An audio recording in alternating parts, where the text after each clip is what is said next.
Hello, जय मसीह सम्पूर्णमा। आज तपाईँहरूको माझमा केही कुरा भन्न मन लाग्यो।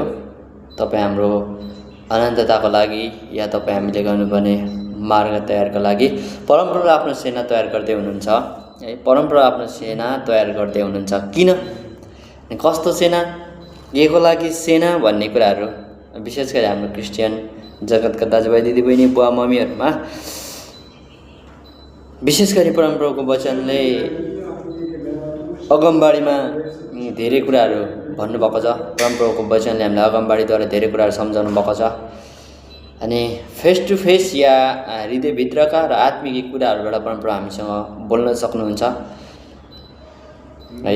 किनभने प्रभु येशू स्वयं हामीसँग बोल्न सक्नुहुन्छ भन्ने कुराहरू हामीले धेरै बाइबलमा प्रमाणित पाएका छौँ। र यी कुराहरूलाई मध्यनजर गर्दै परमप्रभुले आफ्ना सेनाहरू तयार गर्दै हुनुहुन्छ। यशायाको पुस्तक 13 अध्यायले भन्दछ, परमप्रभु र उहाँका रिसका हतियारहरू टाढा देश आकाशको पल्लो छेउदेखि सारा देशलाई नाश गर्न आउने छन्।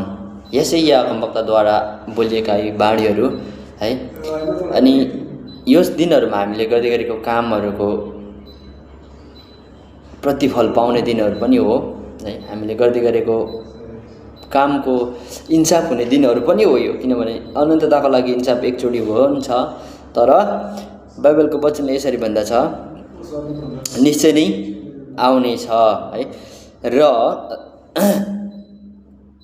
हेर, परमप्रभुको दिन देशलाई उजाड पार्न र त्यहाँभित्र भएका पापीहरूलाई त्यहाँबाट सर्वनाश गर्न क्रोध र भयानक रिसको साथ निष्ठुर दिन आइरहेछ। प्रभुलाई महिमा होस्।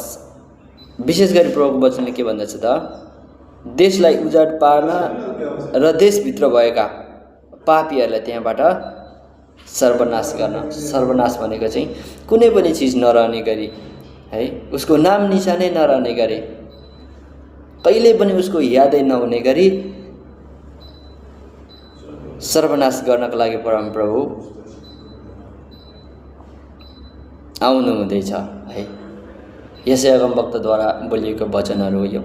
यशाया अगमवक्ताद्वारा बोलिएका प्रभुको धेरै वचन बाणीहरू छ। अनि त्यस कारणले गर्दाखेरि आज तपाईँ हाम्रो जीवनमा कस्ता दिनहरू आउँदैछन्, तपाईँ हामीले कस्ता दिनहरू बिताउँदैछौँ, तपाईँ हामीले कस्ता दिनहरू भोग्दैछौँ है। परमप्रभुले सेना तयार गरिसक्नुभयो। मैले तपाईँलाई अघि पनि भने उहाँले सेना तयार गर्दै हुनुहुन्छ। तपाईँ हामी पनि तयार हुने दिन हो है।